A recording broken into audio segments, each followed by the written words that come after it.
when both teams are ranked. That dates back to 1936. Florida won 2 of the previous 3, including the most recent game in 2007, behind a 5-touchdown performance by Tim Tebow. Steve, listen, it's a big win coming out of week 1, but let me ask you this. Are you satisfied with what you've seen from the Gators when you look ahead to Kentucky? Absolutely. But, Wendy, this is why you hire Billy Napier, to bring in a guy with stability and the mindset that he has, because now, with the way the fan base is, we know how everybody gets crazy after a big win over a top 10 team. How do you manage these expectations? And how do you come out the following week knowing, getting every good, pat on the back during this week? How do you respond to a team who's, beaten you 2 of the last 4 years and brings a formidable physical challenge in Kentucky? That's what I want to see from Florida, the mindset and how they come out to start.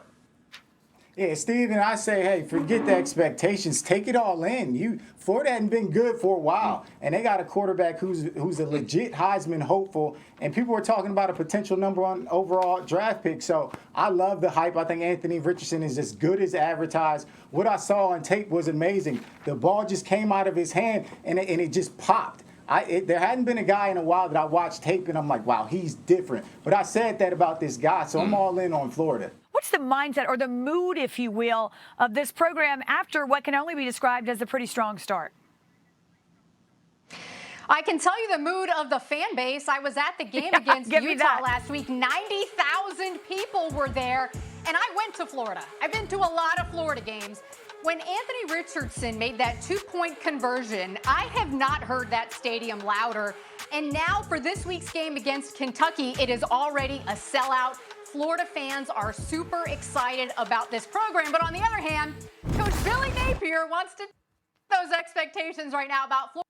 He said everyone's ready to crown the Gators, but the Gators have a lot of work to do. He wants to reinforce to his team, yeah, I know we might be ranked number 12 right now, but there is a lot to clean up from that Utah game, starting defense when they gave up over 200 yards rushing.